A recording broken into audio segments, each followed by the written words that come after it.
Assalamualaikum warahmatullahi wabarakatuh. Bagi teman-teman calon pegawai pemerintah dengan perjanjian kerja di Kementerian HAM yang sudah lulus di seleksi kompetensi CAT tahap 1, mari kita belajar di seleksi kompetensi tambahan atau SKTT untuk tahap selanjutnya di CP3K Kementerian Hak Asasi Manusia tahun 2026. Kita persiapan belajar ya. Rencana jadwal seleksi CP3K ini sudah pengumuman ya hasil seleksi CAT ya kemarin.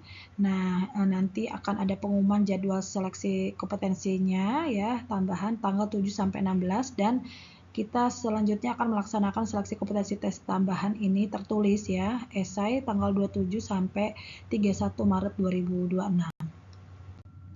Nah, mekanisme bobot seleksi CP3K Kementerian Hak Asasi Manusia tahun 2026 yaitu pertama adalah seleksi kompetensi CAT BKN ya, yang kemarin kita sudah lalui yaitu teknis dan manajerial sosial kultural dan wawancara bobotnya 50%.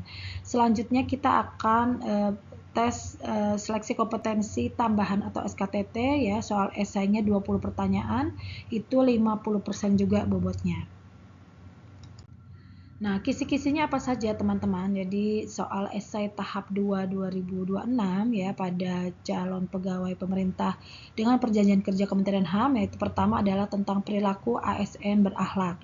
Ya, yang kedua tentang tugas fungsi unit kerja yang dituju di Kementerian HAM, lalu tugas fungsi dan uraian kerja pada jabatan yang dilamar, ada standar kompetensi jabatan yang dilamar, dan tentang isu terkait hak asasi manusia. Nah, kisi-kisi soal esai pada perilaku ASN berakhlak ya. Nah, mungkin teman-teman pada mengetahui ya bahwa core value berakhlak itu ada berorientasi pelayanan, lalu ada akuntabel ya, kompeten, harmonis, loyal, adaptif, dan kolaboratif ya. Nah, apa saja berorientasi pelayanan itu? Pertama ya, panduan perilakunya adalah memahami dan memenuhi kebutuhan masyarakat, ramah, cekatan, solutif, dan dapat diandalkan melalui perbaikan tiada henti. Jadi, ini perwujudan perilakunya ya. Nah, selanjutnya akuntabel itu mampu mengembang amanat dan kepercayaan yang diberikan dengan penuh tanggung jawab ya. Misalnya melaksanakan tugas dengan jujur, bertanggung jawab, cermat, disiplin, integritas tinggi, lalu menggunakan kekayaan dan barang milik negara secara bertanggung jawab, efektif dan efisien. Lalu tidak menyalahgunakan wewenang jabatan. Nah, ini perwujudan perilakunya bisa dibaca ya. Selanjutnya berakhlak yang lain nomor 3 adalah kompeten, yaitu meningkatkan kompetensi diri dengan terus belajar. Jadi meningkatkan kompetensi untuk menjawab tantangan yang selalu berubah, membantu orang lain belajar, melaksanakan tugas dengan kualitas yang terbaik. Selanjutnya ada harmonis ya, jadi menghargai setiap orang maupun latar belakangnya, suka menolong orang lain, membangun lingkungan kerja yang kondusif ya, itu harmonis ya, jadi saling peduli. Ada lagi loyal ya, jadi mendedikasikan terhadap kepentingan bangsa, jadi bukan mementingkan golongan pribadinya ya, jadi menjaga nama baik sesama ASN dan menjaga rahasia jabatan negara. Selanjutnya adaptif ya, menghadapi atau menjadi motor perubahan dengan terus mengasah kreativitas dan berinovasi. Jadi cepat menyesuaikan diri menghadapi perubahan, terus berinovasi dan mengembangkan kreativitas dan bertindak proaktif ya. Nah, ini yang kolaboratif ya, jadi saling bersinergi dan bisa bekerja sama ya. Jadi panduan perilakunya adalah memberikan kesempatan bagi berbagai pihak untuk berkontribusi, terbuka dalam bekerja sama untuk menghasilkan nilai tambah dan menggerakkan pemanfaatan berbagai sumber daya untuk tujuan bersama. Ini bisa dilihat perwujudan perilakunya.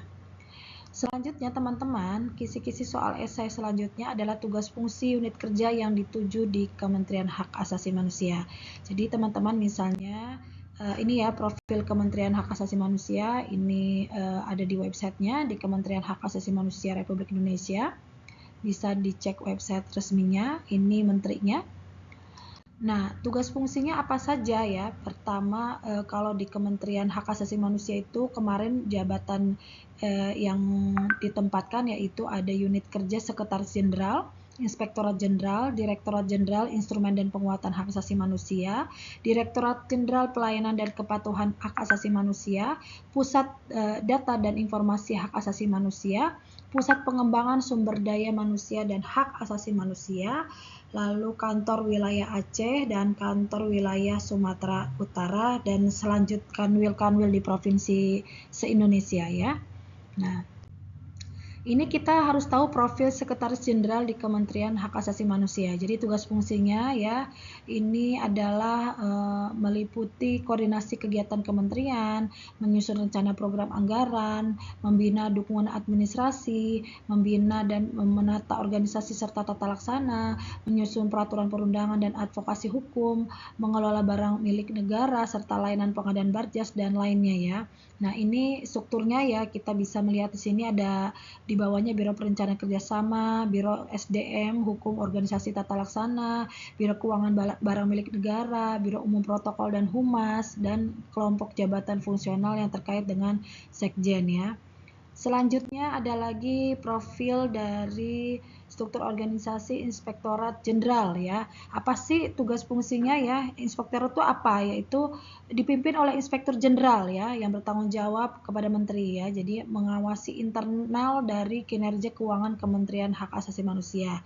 Ya, tugas fungsinya menyusun kebijakan teknis pengawasan intern, mengawasi kinerja keuangan melalui audit evaluasi pemantauan dan kegiatan lain, lalu mengawasi tujuan tertentu ya, menyusun laporan hasil pengawasan, penyelenggaraan administrasi Inspektorat Jenderal dan fungsi lainnya sesuai dengan penugasan menteri.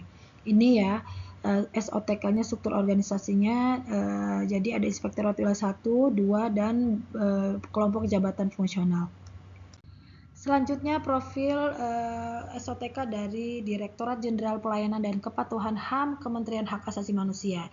Nah, Direktorat Jenderal Pelayanan dan Kepatuhan HAM itu dipimpin oleh Direkturnya Jenderal yang bertanggung jawab pada Menteri untuk menyelenggarakan kebijakan pelayanan, pengaduan, pembelaan, dan penilaian HAM ya. Jadi tugasnya merumuskan kebijakan di bidang pelayanan, pengaduan, pembelaan, dan penilaian HAM, lalu melaksanakan kebijakan bidang tersebut, memberikan bintek ya, supervisi, memantau analisis evaluasi pelaporan, menyelenggarakan administrasi dan evaluasi ya.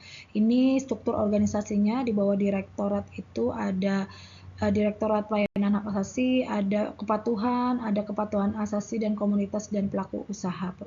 Nah, di bawahnya ada kelompok jabatan fungsional yang terkait dengan Direktorat Pelayanan dan Kepatuhan HAM. Selanjutnya ada lagi profil Direktorat Jenderal Instrumen ya dan Penguatan HAM di Kemenham. Nah, ini dipimpin oleh Direktur Jenderal yang bertanggung jawab pada Menteri yang tugasnya dalam menyelenggarakan kebijakan instrumen dan penguatan HAM. Nah, tugasnya yaitu adalah merumuskan kebijakan di bidang instrumen dan penguatan HAM, lalu melaksanakan kebijakan bidang tersebut ya, memberikan bintek dan supervisi di bidang instrumen penguatan HAM, melaksanakan pemantauan, analisis dan evaluasi pelaporan di bidang instrumen dan penguatan HAM, dan menyelenggarakan administrasi di Direktorat Jenderalnya. Nah, ini struktur organisasinya. Di bawahnya ada Direktorat Penyusunan dan Evaluasi Instrumen Hak Asasi Manusia, lalu ada Direktorat Penguatan Kapasitas HAM ya, lalu ada Direktorat Penguatan Kapasitas HAM Komunitas dan Pelaku Usaha. Nah, ini ada kelompok pejabat fungsional pelaksana yang terkait Direktorat Jenderal Instrumen dan Penguatan HAM. Selanjutnya ada lagi Direktorat Jenderal Pusat Pengembangan SDM. Nah, ini untuk Pusat Pengembangan SDM ya, ini pusat itu dipimpin oleh Kepala Pusat yang bertanggung jawab pada Menteri ya, untuk menyelenggarakan pendidikan dan pelatihan ya di bidang HAM. Jadi untuk merumuskan kebijakan teknis, melaksanakan penilaian kinerja, koordinasi ya, menyelenggarakan diklat, memantau evaluasi penyelenggaraan diklat dan mengevaluasinya. Ini struktur organisasinya ada Subak TU dan kelompok jabatan fungsional yang berkaitan dengan pusat pengembangan SDM. Selanjutnya ada lagi Pusat Data dan Informasi HAM ya. Ini di bawah Kepala Pusat ya dan bertanggung jawab pada Menteri yang menyelenggarakan mengelola data, teknologi informasi komunikasi di Kemenham. Jadi tugasnya adalah menyusun rencana program, anggaran Pusat Data Informasi HAM, lalu ada koordinasi penyusunan kebijakan rencana dan pengelolaan TI, lalu membina atau koordinasi supervisi sistem pemerintahan berbasis elektronik ya, SPBE, dan koordinasi pengelolaan izin teknologi informasi. Dan selanjutnya ini ada SOTK-nya, di bawahnya ada kelompok jabatan fungsional dan subak TU. Ada lagi kantor wilayah. Nah, ini struktur organisasi kantor wilayah itu sama ya di seluruh provinsi. Ini lampirannya menurut Peraturan Menteri Hak Asasi Manusia Nomor 1 2024 tentang Ortaker Kemenham. Jadi di bawahnya dari menteri sini ya. Jadi ini menteri dan wakil menteri membawahi Kanwil ya. Oke. Jadi ini koordinasinya oleh seperti ini Sekjen ya, koordinasi dari kantor wilayah. Oke, jadi selanjutnya ada kisi-kisi soal esai, selanjutnya ada tugas fungsi dan uraian kegiatan pada jabatan yang dilamar. Selanjutnya ada standar kompetensi jabatan yang dilamar. Misalnya ya, ini tugas fungsi dan uraian kegiatan serta standar kompetensinya pada penata layanan operasional, pengelola layanan operasional, perencana ahli pertama, analis SDM, aparatur ahli pertama. Misalnya kisinya ini ya, jadi penata layanan operasional itu apa saja uraiannya, yaitu melakukan kajian awal terhadap permasalahan layanan operasional, menyusun rencana layanan operasional, menyiapkan bahan dan peralatan layanan operasional, melaksanakan layanan operasional sesuai hasil kajian, dan mengevaluasi pelaksanaan layanan operasional. Nah, ini standarnya bisa dibaca pelan-pelan ya teman-teman. Selanjutnya ada lagi untuk pengelola layanan operasional, apa saja ya uraian kegiatannya. Pertama, menyusun rencana kebutuhan peralatan operasional. Yang kedua, menyusun jadwal penggunaan peralatan dan layanan operasional. Lalu memelihara dan merawat peralatan operasional sesuai prosedur, mengoperasikan peralatan operasional dan memperbaiki peralatan operasional sesuai dengan prosedur.